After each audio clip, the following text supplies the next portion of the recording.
વડોદરા શહેરમાં ઇલોરા પાર્ક વિસ્તારમાં દાદી સાથે રહેતી 5 વર્ષની દીકરીના મૃત્યુ નિપજ્યા તેમની પીએમ અર્થે વડોદરાની ગોત્રી હોસ્પિટલ ખાતે લઈ જવામાં આવ્યા હતા. વડોદરા શહેર ઇલોરા પાર્ક વિસ્તારમાં માતા પિતા વગરની દીકરીનું શરદી ખાંસીથી સિરપ પીવડાવતા મોત થતાના પરિવાર દ્વારા આક્ષેપ કરવામાં આવ્યા હતા. 5 વર્ષની દીકરી ધ્યાનની ઠક્કર વડોદરા ખાતે ઇલોરા પાર્ક વિસ્તારમાં પોતાના દાદા દાદી સાથે રહેતી હતી. દીકરીના પિતરાઈ કાકાએ મેડિકલ શોપમાંથી શરદી ખાંસીની સિરપ લાવીને પીવડાવી હતી. પરિવારના આક્ષેપ કર્યા હતા કે તેમના પરિવારજનોએ પોલીસને 112ને સંપર્ક કર્યો હતો.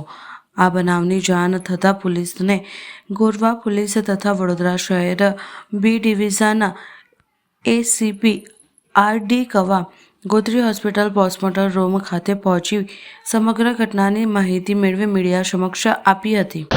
ગોરવા પોલીસ સ્ટેશનમાં એવી રજૂઆત આવી હતી કે 5 વર્ષની બાળકીનું ડેથ થઈ ગયું છે.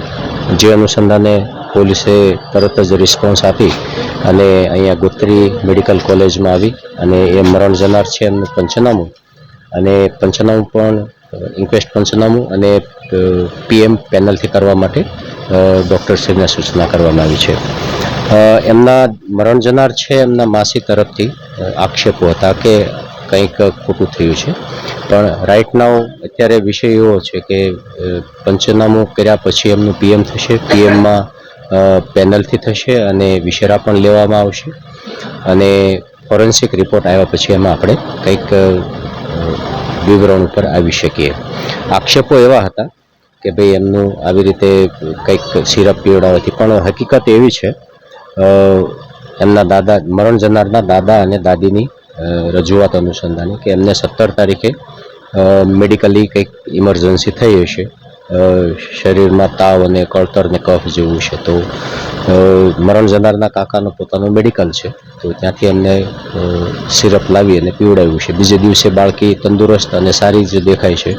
એમના ઘરના મેમ્બર સાથે એ બારે ફરવા પણ ગયેલી હતી, પણ ગઈ રાત્રે અચાનક જ કંઈક થોડીક તબિયત બગડી ગઈ છે, એટલે પ્રથમ ત્યાં છાણી દવાખાને લઈ ગયા છે. તો ત્યાંથી પ્રોપર નહીં લાગ્યું હોય તો પછી કાશીબામાં જવા માટે ત્યાંના ડૉક્ટરોએ એપ્રોચ કર્યો અને ત્યાંથી મરણ ગયાનું જાહેર થવાથી અહીંયા ગોત્રી મેડિકલ કોલેજ લઈ આવેલા છે. કઈ સિરપ હતી? શરદી ખાંસીની હતી, ફીવરની હતી? એ દિશામાં આપણે કોઈ તપાસ? હા, શરદી ખાંસીની સિરપ હતી અને પોલીસ દ્વારા કબજે લેવામાં આવી. શરદી ખાંસીની સિરપ બાળકીને કોણે પીવડાવી હતી? એમના દાદા દાદી સાથે રહે છે, લાવી આપી હતી એમના દીકરીના અંકલે. એટલે બટ ઓબ્વિયસ છે, દાદા દાદી સાથે રહેતા હોય તો મેડિકલી ટ્રીટમેન્ટ તો એમના દ્વારા જ થઈ. સવારે 8 વાગ્યાની આસપાસ એ જે બેબી એક્સપાયર થઈ ગઈ છે ધ્યાની, એના ફોઈનો ફોન આવ્યો કે તમે જલ્દી આવો વડોદરા, એમ કે એ સિરિયસ છે ધ્યાની. એટલે અમે તરત પછી અમે ખંભાત રહીએ છીએ, અમે ખંભાતથી તાત્કાલિક નીકળ્યા. અમે અહીંયા આવ્યા અને ઇલોરા પાર્ક સુધી પહોંચીએ ત્યારે મેં એમને પાસે લોકેશન મંગાવ્યું હોસ્પિટલનું. તો એમણે એવું કીધું કે અમે હોસ્પિટલથી ડિસ્ચાર્જ લઈ અને ઘરે લાવી દીધી છે બેબી અને એક્સપાયર થઈ ગઈ છે. એટલે પછી અમે એમને પૂછ્યું કે શું કારણ હતું, શાના લીધે આટલું હરતી ફરતી છોકરી, મેં વિડીયો કોલમાં વાત કરેલી એની જોડે, તો એ અચાનક એનું મરણ કેમનું થાય, એ સવાલ તો થાય જ ને એમ. એટલે પછી એમણે એવું કીધું કે એને 2 દિવસ પહેલાં શરદી તાવ ને એવું હતું, એટલે પછી એ એમના જે કાકા છે એમનું મેડિકલ છે એમાંથી એમણે સિરપ લાવીને પીવડાવી. પછી એવું એમનું કહેવું છે કે બીજે દિવસે થોડું સારું હતું અને સારું હતું દવા પીવડાવી, તો પછી મરણ કેમ થયું એ મને એનો જવાબ જોઈએ છે. અને સરકાર પાસેથી મારી એ જ માંગણી છે કે મારા બેન બનેવી તો હયાત છે જ નહીં, એ બાળકી જે ગુજરી ગઈ એના માતા પિતા 3 વર્ષ પહેલાં મરણ પામેલા છે અને બાળકી અમારી જોડે જ રાખતા હતા, પણ હમણાં 6 મહિનાથી એના દાદા દાદી પાસે આપેલી રાખવા. તો હવે મને ન્યાય એટલો જોઈએ છે કે એના જે મા બાપ ઉપર હતા એમણે મારા ભરોસે છોકરી મૂકી હતી.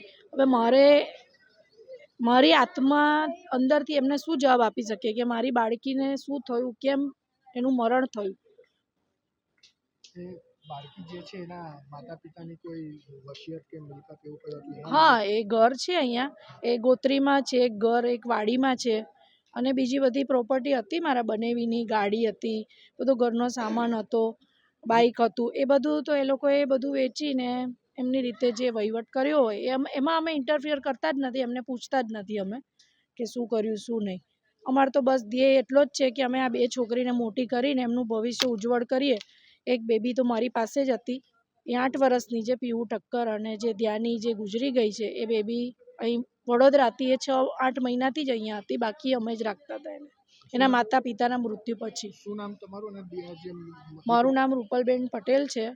દીકરીના કોણ? હું દીકરીના માસી થઉં અને હું ખંભાત રહું છું. હું પોતે શિક્ષિકા છું અને આ છોકરીઓ બંને મારી જે સ્કૂલ હું જોબ કરું છું ત્યાં જ બંને ભણતી હતી. પહેલાં મારી જોડે જ હતી, પછી એની માસી છે ને અમારી જોડે ઝઘડો કરીને લઈ ગઈ હતી, બરાબર, એ રાખતી હતી. પછી એને પેલી મોટી છોકરી પડી ગઈ ને એટલે એમના હાથમાં વાગ્યું, ફ્રેક્ચર હતું. એટલે એ છોકરી કહે છે હવે તમે રાખો, એટલે પાછી છોકરી ત્યાંથી મોકલી, બરાબર. એ છોકરી મેં રાખતી હતી અને કશું જ હતું નહીં, શરદી ખાંસી જેવું હતું. તો મેં રાત્રે આને થોડુંક આમ વધારે કડકડ બોલતું હતું છાતીમાં, એટલે મેં આને ફોન કર્યો. મેં કહ્યું ભાઈ તમે લોકો આવો અને દવાખાને આપણે લઈ જઈએ.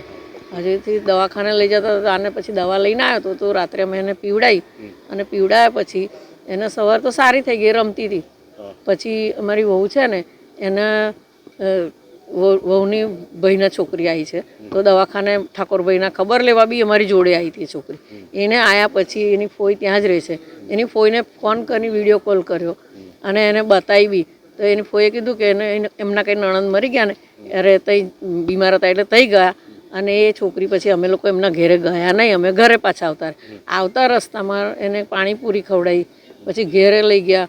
પછી અમારા એક બાજુમાં દુકાન છે એમને બી તઈ મળાવી, એનાથી મળીને પછી અમે લોકો ઘરે ગયા ને તેને કહે છે બા મને દૂધ પીવું છે.